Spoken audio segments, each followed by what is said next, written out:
Hello soulmate, welcome back to our soul channel. This is Joel P, Teacher J at your service. Kung bago ka pa lang sa ating channel, please click the subscribe button below and hit mo na rin ang notification bell para sa ganun ay updated ka sa ating mga videos. In this vlog, we are going to talk about the common mistakes na nasasabi nating mga Pilipino in English. The first one, I am going to give you many advices. In this sentence, the word advices is wrong because the word advice is an uncountable noun and you never add an S to this word. Kahit more than one pa ang iniisip mong pieces of advice na gustong may bigay, mali pa rin ang salitang yun. Okay? And the word many should not be used with an uncountable nouns.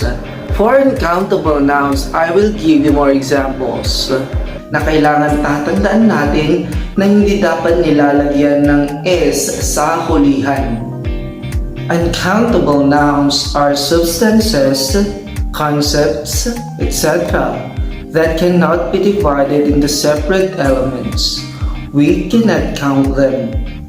Money, music, luggage, furniture, training, wine, coffee, advice, work, homework, travel, transportation, electricity, information, scenery. So those are the examples of uncountable nouns. Going back to the sentence, it should be pieces of advice, not many advices. Okay? Or if you want to pertain to a single thought, you should say a piece of advice. Okay? Pwede rin natin sabihin some advice or a lot of advice. We say, I'm going to give you a lot of advice, or I'm going to give you a piece of advice. So, a lot of. This is a partitive. Pwede nating i-research yan.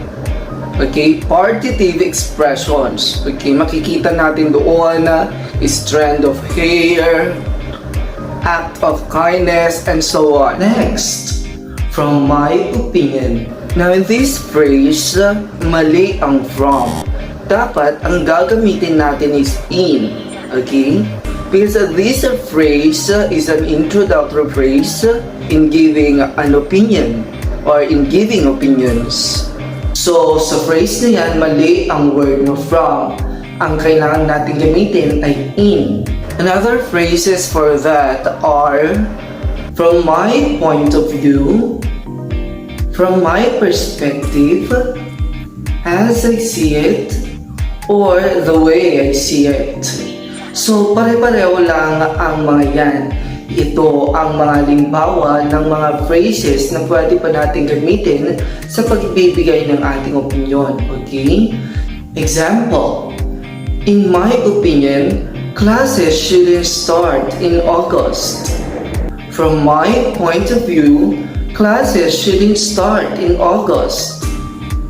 From my perspective, classes shouldn't start in August. Or pwede rin as I see it, classes shouldn't start in August. Or ang panghuli, the way I see it, classes shouldn't start in August. So pare-pareho lang ang mga phrases na yan. Okay? Kaya kailangan yung mga phrases na ito ay pinag-aaralan by heart. What do I mean? Dapat kinakabisado ang structure ng mga phrases na ito by heart. So those are just the common mistakes na nababanggit natin or nasasabi natin, be it intentional or unintentional. Kaya kailangan yung mga phrases na yan or yung mga partitives ay pinag-aaralan by heart para madali na lang sa atin at masanay sa pagsasalita ng mga ito. I hope you have learned something in this vlog. Hanggang sa muli, paalam! It's my life.